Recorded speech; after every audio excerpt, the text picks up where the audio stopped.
은혜를 사모하며 주님의 말씀을 사모하며 예배드리게 하시니 은혜에 감사를 드립니다.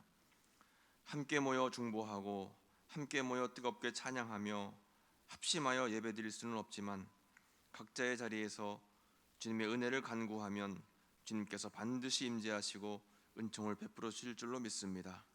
이 시간 주님의 은혜를 사모하고 주님께 집중하며 예배드리는 모든 성도들의 마음 가운데 임재하셔서 주님의 뜨거운 은혜가 임하게 도와 주옵소서. 지금 사회적 거리두기로 인하여 우리가 함께 가까이 만나거나 대할 수는 없지만 이 기간에 더욱 주님과 가까워지기를 애쓰는 저희 모두가 되게 도와주시고 각자의 기도의 골방으로 더욱 깊이 들어가 주님과 교제하며 동거하는 저희들의 귀한 삶이 되도록 이끌어 주옵소서. 이렇게 세상이 어지럽고 혼란할 때 더욱 믿음 안에 올바르게 서는 저희들 모두가 되기를 원합니다. 각자의 자리에서 빛의 사명을 감당하게 하시고 각자의 처소에서 소금으로서의 사명을 감당할 수 있는 저희 모두가 되게 하시며 최선을 다하여 그리스도의 향기로 그리스도의 편지로 저희들 맡겨진 직임들을 잘 감당할 수 있기를 원하오니 저희와 함께하여 주옵소서. 성령 충만함을 허락해 주옵소서. 그래서 원망하고 불평하기보다는 감사하고 기도하게 하시고 서로 정죄하고 비판하기보다는 칭찬하며 격려하고 축복하는 저희들 모두가 되기를 간절히 바라고 원합니다. 하나님, 우리 공주중앙교회가 더욱 주님의 사랑 안에 하나 되게 하시고 그 사랑을 나눌 수 있도록 하시며 교회와 또 우리 교회에 속한 모든 가정과 성도들이 더욱 주님이 기뻐하시는 주님의 제자로 성장하고 성숙할 수 있도록 저희들을 이끌어 주옵소서. 내 뜻을 내려놓고 십자가 앞에서 나는 날마다 죽노라 고백한 사도 바울과 같이 나는 죽고 예수님으로 살아가는 저희들의 삶이 되기를 간절히 바라고 원합니다. 오늘도 예배를 통하여 말씀을 나눕니다. 주님의 은혜가 있게 하시고 주시는 말씀을 그저 형식적으로 듣고 마는 것이 아니라 마음에 잘 새겨 말씀대로 살아가기 위한 몸부림들이 저희들 모두에게 있게 하여 주옵소서. 성령 안에서 예배가 귀하게 올려짐을 믿사오며 예수님의 이름으로 기도하옵나이다. 아멘.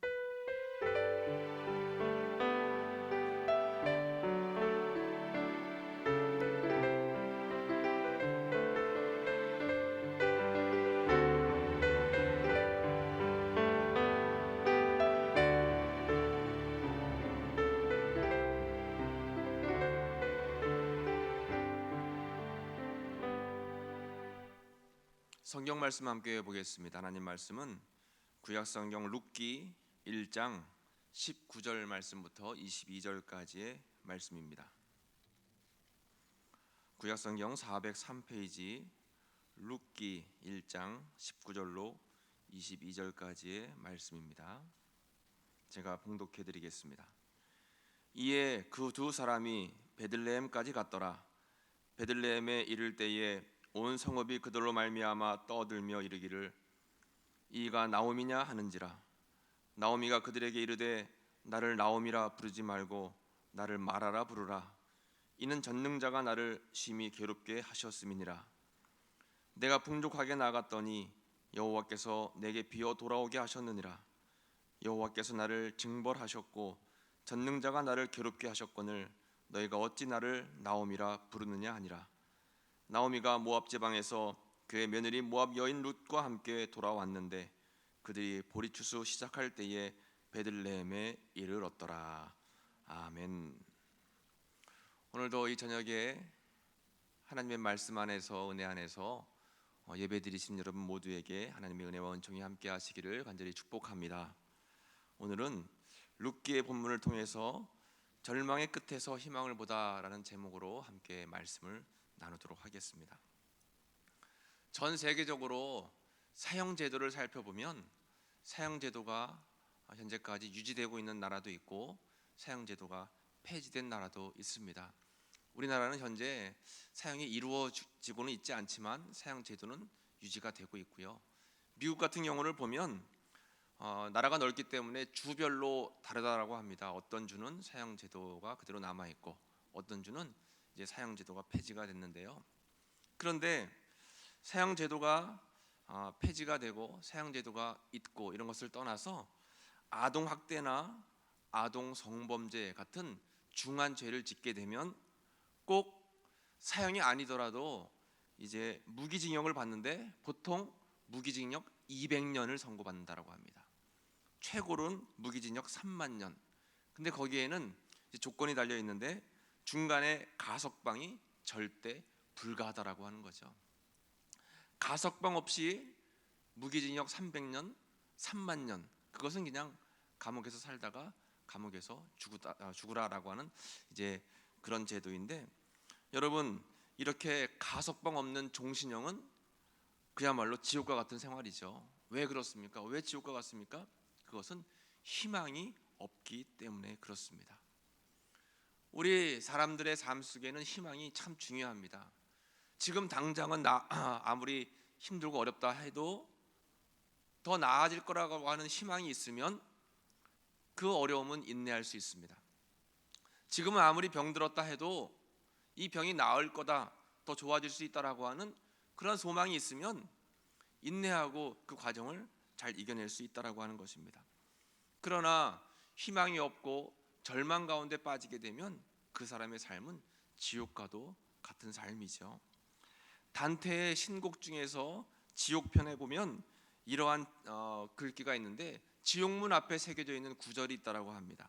지옥문 앞에 뭐라고 써 있는가 하면 여기에 들어오는 자 희망을 버려라. 그러니까 지옥문 앞에 여기에 들어오는 자 앞으로는 희망이 없다라는 글귀가 쓰여져 있다라고 하는 거죠. 그러니까 사람은 희망을 먹고 사는데 희망이 있는 사람은 소망 안에서 어떤 일이든 인내하고 견뎌낼 수 있지만 희망이 없는 사람은 지옥과 같은 그런 삶을 살아갈 수밖에 없다라고 하는 것입니다. 여러분, 그러므로 오늘날과 같이 힘들고 어려운 삶을 살아가는 우리들이라 할지라도 절대로 희망을 버리지 말아야 됩니다. 절망 안에 빠져 있으면 안 된다라고 하는 것이죠. 여러분, 각자의 상황과 처지에 따라서 다들 어려움이 있겠지만 마지막까지 예수님 안에서 희망을 품고 살아가시기를 간절히 소망합니다. 매년마다 교수신문에서 그 해를 정리하는 사자성어를 발표하는데 작년에 2020년도에 사자성어 발표된 것을 보니까 아시탑이라고 하는 그런 사자성어가 발표가 되었어요. 아시탑이라고 하는 말은 나는 옳고 너는 틀렸다라고 하는 그런 말이라고 합니다. 그러니까 분열과 다툼을 이야기하는 거예요. 서로 하나 되지 못하고 서로 화합하지 못하고 서로 나뉘어져 있고 또 서로 늘 싸우고 다투는 것이 바로 아시타비인데 2020년도의 모습이 그런 모습이었다라고 하는 것입니다. 이렇게 매해 교수신문에서 그 해를 정리하는 사자성어를 발표하는 것이 2001년도부터 시작됐는데 매해 발표된 그 사자성어를 보면 한 해도 긍정적인 말이 있던 적이 없었다라고 하는 거예요. 2001년도에는 오리무중, 2002년도에는 이합집산, 2003년도에는 우왕좌왕, 2004년도에는 당동벌이, 하나도 다 이렇게 긍정적이거나 소망적인 사자성어가 아니라 다 힘들고 어려운 것을 나타내는 사자성어였습니다. 이것은 무엇을 의미할까요? 우리의 삶과 우리의 인생은 그리 만만하고 호락호락하지 않다라고 하는 것입니다. 매해, 매년, 매 순간 우리에게는 고난이 있었고 어려움이 있었다라고 하는 것입니다. 작년에도 너무너무 힘들게 한 해를 마감했지만 또 올해도 힘들게 시작을 했지만 앞으로도 이런 어려움들은 계속 지속될 것이다 라고 하는 것이죠. 나라적으로도 가정적으로도 개인적으로도 항상 어려운 일들이 우리 앞에 놓여져 있다라고 하는 것입니다. 이렇게 힘들고 어려운 시대를 우리는 살고 있습니다. 힘들고 어려운 시기를 우리는 넘어가고 있습니다. 이러한 때에 정말로 우리에게 희망이 되고 소망이 되는 그러한 귀한 말씀이 있는데 그 말씀이 바로 룻기의 이야기입니다. 이 룻기는 절망의 수렁에 빠져있던 여인들의 희망의 메시지가 바로 이 룻기라고 하는 말씀이에요. 절망의 수렁, 결코 일어설 수 없었던 큰 시련, 그 시련을 이겨내고 또 하나님 은혜 가운데에 다시 새로운 희망을 바라보고 나아갔던 것이 바로 이 룻기의 말씀이다라고 하는 것입니다. 여러분, 오늘 룻기의 말씀을 함께 나눌 때에 나에게도 절망이 있을 때, 나에게도 너무너무 힘든 문제가 있을 때 이 룻기의 희망적인 메시지를 발판 삼아서 다시 한번 희망을 바라보고 나아갈 수 있는 여러분들 되시기를 간절히 축복합니다. 본래 이 룻기에 나와 있는 나오미는 베들레헴에 살고 있던 여인이었죠. 그런데 베들레헴에 흉년이 들었습니다. 하나님의 말씀에 따라서 베들레헴을 떠나면 안 되는데 이 나오미의 가정은 흉년을 피하고자 베들레헴을 떠나서 모압 지역으로 이주를 했습니다. 모압 지역에 갔는데 몇 해 지나지 않아서 남편이 죽게 되었어요. 엘리멜렉 남편이 죽게 되었고, 뒤이어서 두 아들과 함께 떠나서 두 아들도 나오미하고 나오미는 이 두 아들 오르바와 룻이라고 하는 아들 며느리를 얻게 되었는데, 이 아들 둘도 함께 그곳에서 모압에서 죽게 되었습니다. 그 말씀이 룻기 1장 3절로 5절 말씀에 나와 있어요. 한번 볼까요? 룻기 1장 3절 말씀입니다. 나오미의 남편 엘리멜렉이 죽고 나오미와 그의 두 아들이 남았으며 그들은 모압 여자 중에서 그들의 아내를 맞이하였는데 하나의 이름은 오르바요 하나의 이름은 룻이더라. 그들이 거기에 거주한 지 10년쯤에 말론과 기론 두 사람이 다 죽고 그 여인은 두 아들과 남편의 뒤에 남았더라. 아멘. 여러분, 상상해 보시기 바랍니다. 나오미의 마음이 어땠을까요? 남편이 죽은 것도 슬픈 일인데 뒤이어서 아들이 죽습니다. 그런데 아들 하나를 먼저 잃는 것도 너무너무 마음 아픈 일인데 아들 둘을 다 잃게 되는 거예요. 이제 모압 여인이었던 두 며느리만 남게 되었습니다. 그러자 이 나오미는 두 며느리에게 자신의 집으로 돌아갈 것을 이제 권면을 합니다. 이제 그녀에게 남은 것은 절망이라는 한 단어뿐이었습니다. 절망밖에 남은 것이 없었습니다. 너무너무 큰 고통이었습니다. 더더군다나 나오미의 마음을 더 힘들고 아프게 했던 것은 하나님이 자신을 버렸고 하나님에 의해서 자신이 징계를 받았다라고 하는 그러한 마음 때문에 더 힘들었습니다. 그것을 알 수 있는 말이 바로 나오미가 베들레헴에 갔을 때 한 고백을 통해서 알 수가 있거든요. 룻기 1장 20절 21절 말씀을 함께 보시면 나오미가 그들에게 이르되 나를 나오미라 부르지 말고 나를 마라라 부르라. 이는 전능자가 나를 심히 괴롭게 하셨음이니라. 내가 풍족하게 나갔더니 여호와께서 내게 비어 돌아오게 하셨느니라. 여호와께서 나를 징벌하셨고 전능자가 나를 괴롭게 하셨거늘 너희가 어찌 나를 나오미라 부르느냐 하니라. 아멘. 나오미라고 하는 이름의 뜻은 기쁨이라는 뜻입니다. 그런데 나오미가 지금 이야기하고 있죠. 더 이상 나를 나오미라고 부르지 말고 마라라 부르라, 이렇게 이야기하고 있습니다. 마라라고 하는 뜻은 쓰다라고 하는 뜻이에요. 기쁨의 인생이 쓴 인생으로 변했다라고 하는 것입니다. 나오미는 너무나 큰 어려움 속에서, 절망 속에서, 그 고통 속에서 머물러 있을 수밖에 없는 상황을 맞게 된 것입니다. 그러나 하나님께서는 이 나오미 그리고 룻의 인생을 그대로 내버려 두지 않으셨습니다. 결국 역전의 인생으로 만들어 주셨고 하나님의 은혜로 말미암아 절망이 희망으로, 또 고통이 기쁨으로, 슬픔이 즐거움으로, 또 쓴 인생이 단 인생으로, 가난이 부요함으로 변화되게 되었다라고 하는 것입니다. 그래서 이 룻기는 슬픔과 절망을 이겨낸 아름다운 이야기다라고 하는 것이죠. 오늘 말씀의 제목이 절망의 끝에서 희망을 보다라고 하는 것입니다. 절망의 끝에 서 있었던 나오미와 룻이 희망을 보게 되는 말씀, 그 말씀, 어떻게 이 나오미 또 룻은 희망을 보게 되었을까요? 절망의 끝에서 희망을 보았던 이 두 여인의 믿음을 한번 살펴보도록 하겠습니다. 먼저 절망의 끝에서 희망을 보는 것은 첫 번째로 애통하는 것입니다. 애통하는 것이죠. 여러분, 애통이라고 하는 뜻은 헬라어로 펜도스라고 하는 뜻인데 가장 강한 슬픔 또 탄식을 의미하는 것이 바로 애통입니다. 여러분, 우리가 흔히 슬퍼한 일을 만날 때 믿음의 사람은 너무 슬퍼하면 안 된다, 또 장례식장에서도 울지 말아라, 이렇게 이야기하는 경우가 있는데 아니요, 여러분. 슬플 때는 슬퍼할 수 있어야 되고 눈물이 날 때는 눈물을 흘릴 수 있어야 됩니다.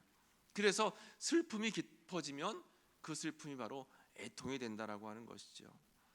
나오미가 남편과 두 아들을 잃고 나서 고향으로 돌아가라 며느리에게 이야기하면서 셋이 부둥켜 안고 큰 이제 눈물을 흘리게 됩니다. 룻기 1장 8절 9절 말씀에 보면 이렇게 말씀이 나와 있어요. 나오미가 두 며느리에게 이르되 너희는 각기 너희 어머니의 집으로 돌아가라. 너희가 죽은 자들과 나를 선대한 것 같이 여호와께서 너희를 선대하기를 원하며 여호와께서 너희에게 허락하사 각기 남편의 집에서 위로를 받게 하시기를 원하노라 하고 그들에게 입맞춤에 그들이 소리를 높여 울며 소리를 높여 울었다라고 했습니다. 또 계속해서 1장 14절 말씀에 그들이 소리를 높여 다시 울더니 오르바는 그의 시어머니에게 입맞추되 룻은 그를 붙쫓았더라. 아멘. 이들이 지금 애통하고 있습니다. 눈물을 흘리고 있어요. 사람들은 남들 앞에서 눈물 흘리는 것을 이제 좋아하지 않죠. 눈물 흘리는 모습을 보이고 싶어 하지 않습니다. 눈물 흘리는 것을 부끄러워합니다. 그러나 눈물은 우리에게 놀라운 축복을 가져다 줍니다. 눈물은 하나님이 주신 신비한 선물입니다. 그래서 A.W. 토저라고 하는 사람은 이런 말을 했습니다. 성경은 눈물 속에서 쓰여졌기 때문에 눈물 앞에 최고의 보물을 내놓는다. 맞습니다, 여러분. 성경은 눈물로 쓰여졌기 때문에 눈물 앞에서 우리에게 꼭 필요한 은혜를 베풀어 주신다라고 하는 것입니다. 예수님도 눈물 흘리셨죠. 그리고 애통하는 자가 복이 있다라고 말씀해 주셨습니다. 마태복음 5장 4절 말씀에 보면 애통하는 자는 복이 있나니 그들이 위로를 받을 것이며. 아멘. 예수님께서 산상수훈 말씀을 우리에게 주셨어요. 애통하는 자가 복이 있다 했습니다. 애통함을 통해서 위로를 받는다라고 말씀해 주셨어요. 여기서 애통이라고 하는 말, 위로라고 하는 말, 이 위로라고 하는 말은 파라칼레오라고 하는 말입니다. 파라라고 하는 말은 곁으로, 칼레오라고 하는 말은 부른다. 그러니까 파라칼레오, 위로라고 하는 말은 하나님께서 곁으로 부른다라고 하는 그런 의미입니다. 진실한 마음으로 애통하게 되면 마음이 가난하게 되고 마음이 가난한 것을 통해서 주님 앞에 통회하면서 회개하게 됩니다. 진정한 회개를 통해서 하나님이 내 곁으로 다가오고 위로함을 우리는 느낄 수 있게 된다라고 하는 거죠. 세 여인은 부둥켜 안고 애통합니다. 그리고 애통을 통해서 나오미는 하나님께서 주시는 마음을 깨닫게 됩니다. 룻기 1장 13절 말씀에 너희가 어찌 그들이 자라기를 기다리겠으며 어찌 남편 없이 지내겠다고 결심하겠느냐. 내 딸들아 그렇지 아니하니라. 여호와의 손이 나를 치셨으므로 나는 너희로 말미암아 더욱 마음이 아프도다 하매. 나오미의 고백입니다. 애통을 통해서 그가 마음에 진심 어린 회개를 하고 있는 장면이죠. 여호와의 손이 나를 치셨으므로. 눈물 흘림을 통해서 하나님의 진실한 뜻을 발견하게 됩니다. 여러분, 우리가 때로는 하나님께서 우리에게 눈물을 주실 때가 있습니다. 그런데 그 눈물을 통해서 우리 마음이 부드러워지고 우리 영혼이 깨끗해지고 또 눈물을 통해서 회개가 나오게 되고 주님의 마음이 깨달아질 때가 있습니다. 그래서 애통은 잘못된 욕망을 해독하는 해독제이기도 합니다. 우리가 삶 속에 때로는 눈물 날 일들이 있을 때에 하나님이 주시는 진실한 눈물을 통해서 애통을 통해서 하나님 주시는 회개의 자리까지 나아가는 우리의 삶이 되어야 되는 것입니다. 얼마 전 항암 투병 중인 이여령 교수가 영정 사진을 찍고선 이제 신문에 기고한 그런 내용들이 이제 나와 있었는데 이런 이야기를 했습니다. 우리 모두에게는 눈물 한 방울이 필요합니다. 우리 모두에게는 눈물 한 방울이 필요합니다. 오늘의 재앙을 끝내는 길, 몸과 더불어 영혼도 치유할 수 있는 길은 오직 인간만이 흘릴 수 있는 눈물 한 방울입니다. 이런 이야기를 했다라고 하는 거예요. 요즘 이 시대에는 진실한 눈물 한 방울이 없는 시대다라고 하는 것을 안타깝게 이야기했다라고 하는 것입니다. 여러분, 우리에게도 하나님 은혜 안에서 진실하게 흘리는 눈물 한 방울이 필요합니다. 우리 예수님 믿는 사람들도 고난을 겪습니다. 그러나 소망 중에서 우리는 슬퍼하고 소망 중에서 애통함을 통해서 진실한 위로를 받을 수 있게 된다라고 하는 것입니다. 절망의 끝에서 희망을 볼 수 있는 방법, 첫 번째는 바로 애통하는 것입니다. 두 번째로 절망의 끝에서 희망을 보는 방법은 좋은 선택을 하는 것입니다. 이렇게 성경 말씀에 보면 벼랑 끝에서 선 것 같은 위기의 순간에 이 나오미와 룻은 선택을 하게 되는데, 절망의 순간에 룻은 좋은 선택을 한다라고 하는 거죠. 여러분, 우리가 위기를 맞을 때 위기를 극복할 수 있는, 또 위기를 이겨낼 수 있는 능력이 없다 할지라도 그 순간 우리는 어떻게 반응할 수 있느냐를 선택할 수가 있습니다. 위기를 맞았을 때 어떻게 반응하느냐에 따라서 결과가 달라진다라고 하는 것이죠. 좋은 반응을 하기 위해서, 긍정적인 반응을 보이기 위해서는 우리가 좋은 선택을 해야 된다라고 하는 것입니다. 나오미는 두 며느리에게 선택의 길을 제시했습니다. 각자의 집으로 돌아가라라고 하는 그러한 이야기를 했습니다. 오르반은 본래 자기 집으로 돌아갔고 룻은 시어머니를 쫓아가기로 선택을 했습니다. 룻기 1장 14절 말씀입니다. 그들이 소리를 높여 다시 울더니 오르반은 그의 시어머니에게 입맞추되 룻은 그를 붙쫓았더라. 아멘. 한순간의 선택이 두 사람의 인생에 엄청난 차이를 만들어냅니다. 결과적으로 오르반은 나쁜 선택을 했고 룻은 좋은 선택을 한 것입니다. 오르반은 이 이후로 성경에 그 이름이 기록되지 않지만 룻은 성경이 전해지는 곳곳마다 그녀의 아름다운 이야기가 전해지는 놀라운 복을 받게 되는 것입니다. 결국 좋은 선택을 한 룻은 복된 인생을 살게 되었고, 결국 룻의 후손을 통해서 다윗이 태어났고 다윗의 후손으로 예수님이 오시게 되었습니다. 룻의 이름은 예수님의 족보에 들어가는 영광을 누리게 되었습니다. 이 모든 것이 다 선택의 순간에 좋은 선택을 했기 때문에 이런 복으로 열매를 맺게 되었다라고 하는 것이죠.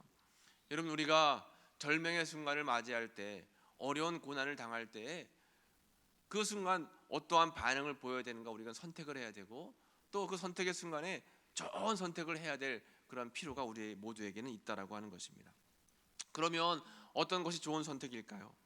선택은 좋은 방향을 이제 택하는 것입니다. 방향을 정하고 뜻을 정하는 것입니다. 뜻을 정한다라고 하는 것은 한쪽 방향을 택하고 한쪽 방향을 포기하는 것이죠. 룻이 시어머니를 선택하고 또 시어머니를 따라갔다라고 하는 것은 자신의 백성과 자신의 신을 포기한 것을 의미합니다. 그리고 하나님의 백성과 하나님을 선택하는 것이죠. 뜻을 정하는 것이 바로 이렇게 좋은 선택을 하는 것인데, 다니엘도 하나님의 뜻한 대로 그 뜻을 정함으로 말미암아 좋은 선택 속에서 하나님께 쓰임받는 귀한 인물이 되었다라고 하는 것입니다. 그러므로 우리가 좋은 선택은 좋은 뜻을 품고 그 뜻대로 나아가는 것이고, 하나님 뜻이 무엇인가를 바로 헤아리는 것입니다. 그리고 좋은 선택을 하기 위해서는 우리는 늘 기도해야 합니다. 왜냐하면 기도할 때에 지혜를 얻게 되고 그 지혜를 통해서 영적인 분별력이 생기기 때문에 그렇다라고 하는 것입니다. 사람을 분별해야 되고 때를 분별해야 되고 또 우리가 행할 그러한 우리의 모습들을 분별하는 것이 필요합니다. 우리는 살아가면서 자신의 느낌이나 자신의 경험이나 또 자신의 생각을 의지하고 이렇게 선택을 하면 안 되고, 언제든지 하나님의 지혜를 또 하나님의 영적인 분별력을 구하면서 기도하고 나아가서 그 기도함을 통해서 주시는 하나님의 뜻 가운데에 좋은 선택을 해야 된다라고 하는 것입니다. 그리고 좋은 지혜를 우리가 좋은 선택을 하기 위해서는 사람들의 조언도 구해야 됩니다. 내 뜻만 무조건 옳은 것이다 라고 생각하지 말고 경청을 통해서 겸손한 사람이 되기 위해서는 다른 사람들의 조언도 구하고 또 장기적인 안목으로 하나님의 뜻을 구하고 더 나아가서 신앙의 길, 고난의 길, 고통의 길을 택하는 용기도 우리 모두에게 필요하다라고 하는 것입니다. 룻은 이렇게 좋은 선택을 통해서 희망을 바라보게 되었습니다. 여러분, 절망의 순간에 희망을 선택하기 위해서는 우리가 긍정을 선택하고 또 하나님의 뜻을 선택하며 나아가면 반드시 우리 앞에 희망이 다가올 수 있게 된다는 것을 꼭 기억하시기를 축복합니다. 세 번째로 절망의 끝에서 희망을 보는 것은 좋은 믿음의 성품을 갖는 것입니다. 룻은 좋은 성품을 가지고 있던 여인이었습니다. 우리는 사람을 만나고 또 좋은 관계를 유지하며 살아갈 때 꼭 필요한 것이 있는데 그것이 바로 좋은 성품이죠. 후에 이제 룻이 보아스를 만나게 되었을 때 보아스가 룻에게 끌렸던 이유는 무엇이냐면 그녀의 성품과 신앙 때문에 끌렸다라고 하는 것입니다. 룻기 2장 11절 말씀에 보면 보아스가 그에게 대답하여 이르되 내 남편이 죽은 후로 내가 시어머니에게 행한 모든 것과 내 부모와 고국을 떠나 전에 알지 못하던 백성에게로 온 일이 내게 분명히 알려졌느니라. 아멘. 지금 보아스가 이야기하고 있는 거예요. 전에 들은 것이 있는데 그것이 뭐냐면 이 룻에 대한 시어머니를 향한 그러한 모습과 또 하나님을 택한 믿음의 좋은 소문, 이것을 들어서 이 보아스가 알고 있다라고 하는 것입니다. 결국 이 보아스는 룻의 좋은 성품에 마음이 이끌리게 된다라고 하는 것이죠. 좋은 성품을 가지고 있으면 그 성품 때문에 결국에는 좋은 열매를 맺게 됩니다. 좋은 성품이 희망을 보는 방법이다라고 하는 것이죠. 그러면 이 룻에게는 어떠한 성품이 있었을까요? 절망 중에도 기뻐하는 성품이 있었습니다. 룻은 어려움을 당했지요. 그는 눈물을 흘렸습니다. 아파했습니다. 슬퍼했습니다. 그러나 그 슬픔 때문에 절망하지는 않았습니다. 그는 슬퍼할 줄은 알았어도 희망을 보고 기쁨을 선택했습니다.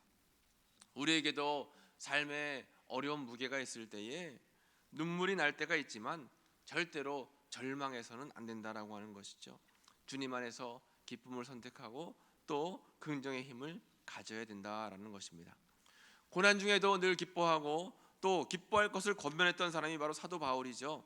로마서 5장 3절로 4절 말씀에 보면 다만 이뿐 아니라 우리가 환난 중에도 즐거워하나니 이는 환난은 인내를, 인내는 연단을, 연단은 소망을 이루는 줄 알미로다. 아멘. 사도 바울은 환난 중에도 즐거워하라 우리에게 말씀하고 있습니다. 왜냐하면 환난 중에 즐거워하면 그 즐거움 때문에 연단받게 되고 소망까지 이루어진다라고 하는 것이죠. 그래서 소망과 희망을 보기 위해서는 환난 중에도 우리는 즐거워해야 된다라는 것입니다. 그리고 이 룻은 좋은 성품을 가지고 있었던 것 중에 하나가 배려하는 그러한 삶을 살았다라고 하는 거예요. 복된 인생을 살아가는 사람들의 한결같은 모습들은 먼저 다른 사람을 배려할 줄 안다라고 하는 것입니다. 나오미도 배려의 인생을 살았죠. 그가 어려움 속에 처했을 때에 며느리들에게 너희들의 행복을 위해서 너희들의 고향으로 너희들의 부모님에게로 돌아가라 배려했습니다. 그랬을 때 오르반은 자기의 형편과 처지를 바라보면서 돌아갔지만 룻은 어떻게 합니까? 룻은 어머니를 배려하고 어머니를 걱정했어요. 그래서 어머니를 따라 나섰죠. 이 나오미와 룻은 서로가 서로의 행복에 관심이 있었습니다. 나오미는 모압에서 베들레헴으로 돌아올 때 두 며느리에게 자신을 떠나 좋은 남편을 만나 행복한 인생을 살라라고 먼저 강권을 하면서 배려를 했고, 룻은 마지막까지 어머니를 놓지 않고 어머니를 위해 줬습니다. 베들레헴으로 와서 룻은 어머니를 공개하기 위해서 그가 최선을 다해서 이삭을 주스러 가는 그런 말씀도 우리가 볼 수가 있습니다. 잠언서 11장 25절 말씀에 이런 말씀이 있습니다. 구제를 좋아하는 자는 풍족하여질 것이요 남을 윤택하게 하는 자는 자기도 윤택하여 지리라. 아멘. 이렇게 우리에게는 배려하는 믿음이 필요합니다. 배려의 성품이 바로 하나님께서 주시는 희망을 바라볼 수 있는 그러한 방법이다라고 하는 것이죠. 그리고 이 룻은 좋은 성품을 가지고 있던 것 중에 하나가 주어진 환경에서 최선을 다했다라고 하는 것입니다. 룻은 결혼하고 나서도 최선을 다했고 남편을 잃고 나서도 시어머니를 따라 멀리 베들레헴에 갔을 때도 그는 항상 주어진 일에 최선을 다했습니다. 성실하게 자신의 일을 감당했다라고 하는 것이죠. 룻기 2장 7절 말씀에 보면 그의 말이 나로 베는 자를 따라 단 사이에서 이삭을 죽게 하소서 하였고 아침부터 와서는 잠시 집에서 쉰 후에 지금까지 계속하는 중이니이다. 아멘. 하나님은 최선을 다해서 열심히 성실하게 일했던 룻을 축복했습니다. 좀 전에 말씀에도 보면 이삭을 주우러 나갔는데 아침서부터 잠시 쉰 것 외에는 최선을 다해서 늦은 시간까지 이삭을 줍는 그런 룻의 모습을 발견하게 됩니다. 룻은 성실한 사람이었고 신실한 사람이었고 또 맡겨진 일을 최선을 다해서 감당하는 그런 믿음의 사람이었습니다. 그리고 이 좋은 성품을 가지고 있었던 룻은 마지막까지 기다림의 그런 믿음을 보여줬습니다. 룻은 좋은 선택을 했고 또 룻은 그가 최선을 다해서 일했지만 당장 그 인생에 아름다운 꽃이 핀 것은 아니었습니다. 그녀는 여전히 가난했고 또 여전히 봉행해야 할 시어머니가 있었습니다. 어느 누구도 그녀의 앞길을 보장해 주지 않았습니다. 그러나 그녀는 조급해하지 않았어요. 때가 될 때까지 기다렸다라고 하는 것입니다. 조용히 인내를 가지고 하나님의 때를 기다렸습니다. 여러분, 절망을 희망으로 바뀌기 위해서 꼭 필요한 것이 바로 영적인 인내, 기다림이 필요하다라고 하는 것이죠. 나의 계획과 나의 일정에 의해서 이루어지는 것이 아니라 하나님의 계획과 하나님의 때를 기다리는 믿음, 그것이 우리에게 필요하다라고 하는 것입니다. 우리의 인생은 억지로 되지 않습니다. 우리의 삶은 우리가 계획한 대로 다 이루어지지 않죠. 하나님의 때가 이루어질 때까지 우리는 기다리는 것이 필요합니다. 이것이 바로 좋은 믿음의 성품을 가지고 있는 그런 사람의 모습이다라고 하는 것입니다. 이렇게 좋은 믿음의 성품을 가지고 있던 룻은 희망의 결실을 이제 맺게 되는 것이죠. 우리 모두가 다 이러한 좋은 믿음의 성품을 가지고 희망을 바라볼 수 있기를 간절히 소망합니다. 마지막으로 절망의 끝에서 희망을 보는 것은 네 번째로 하나님의 은혜인 것입니다. 절망의 끝에서 애통도 하고 절망의 끝에서 좋은 것을 선택도 하고 또 믿음의 성품을 가지고 나아가는 것도 너무 중요하지만 결과적으로 이 모든 것들 가운데서도 가장 중요한 것은 바로 하나님의 은혜이다라고 하는 것입니다. 하나님의 은혜가 아니면 아무것도 아닙니다. 하나님의 은혜가 아니면 우리는 할 수 있는 것이 아무것도 없다라고 하는 것이죠. 그러므로 은혜가 중요합니다. 그 사실을 룻은 분명하게 알고 있었습니다. 그래서 그녀는 은혜를 사모했습니다. 은혜를 구했습니다. 항상 은혜 있기를 갈망했습니다. 룻기 2장 2절 말씀에 보면 모압 여인 룻이 나오미에게 이르되 원하건대 내가 밭으로 가서 내가 누구에게 은혜를 입으면 그를 따라서 이삭을 줍겠나이다 하니 나오미가 그에게 이르되 내 따라 갈지어다 하매 또 룻기 2장 13절 말씀에 룻이 이르되 내 주여 내가 당신께 은혜 입기를 원하나이다. 나는 당신의 하녀 중에 하나와도 같지 못하오나 당신이 이 하녀를 위로하시고 마음을 기쁘게 하는 말씀을 하셨나이다 하니라. 이렇게 룻은 계속해서 은혜를 사모하고 있습니다. 은혜를 구하고 있어요. 은혜 있기를 갈망하고 있다라고 하는 것입니다. 여기에서 나오는 은혜는 헬라어 원어로 보면 헨이라고 하는 단어입니다. 이 헨이라고 하는 단어를 가장 처음 사용한 그런 말씀이 창세기 6장에 나와 있어요. 창세기 6장 8절을 말씀해 보면 그러나 노아는 여호와께 은혜를 입었더라. 여기서 말씀하는 은혜가 바로 헨이라고 하는 은혜예요. 나오미가 사용했던 은혜다라고 하는 것입니다. 노아는 하나님의 은혜를 입었습니다. 그래서 온 세상이 홍수로 멸망할 때 노아와 그의 가족만큼은 구원을 받게 되었다라고 하는 거죠.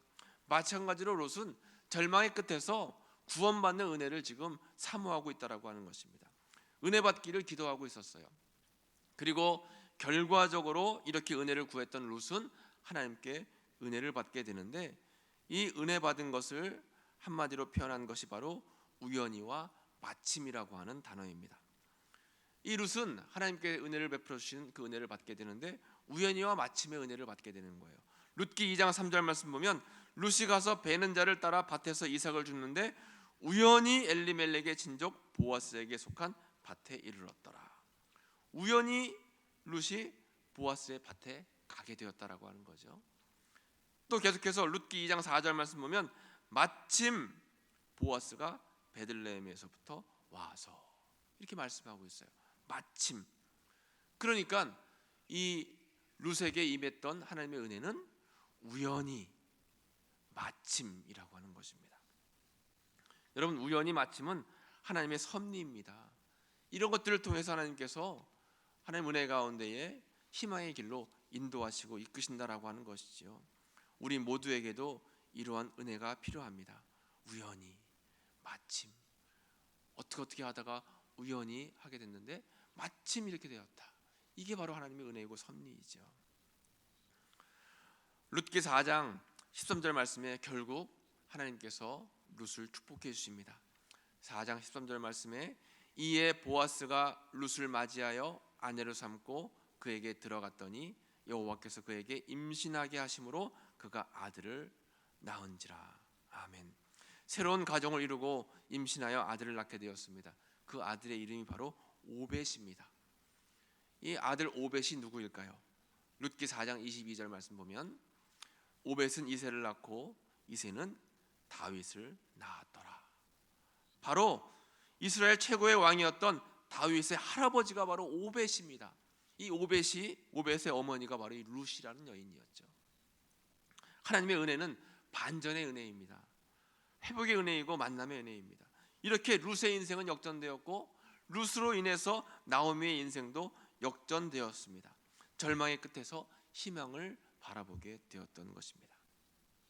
여러분 어떻습니까? 여러분들의 지금의 상황이 절망 속에 빠진 것 같은 상황입니까?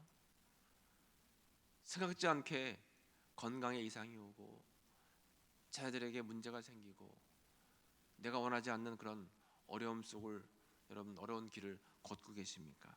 그러나 여러분 낙심하지 마십시오. 끝날 때까지 끝난 것이 아닌 줄로 믿습니다. 무엇보다 룻이 구했던 하나님의 은혜를 구하시기 바랍니다.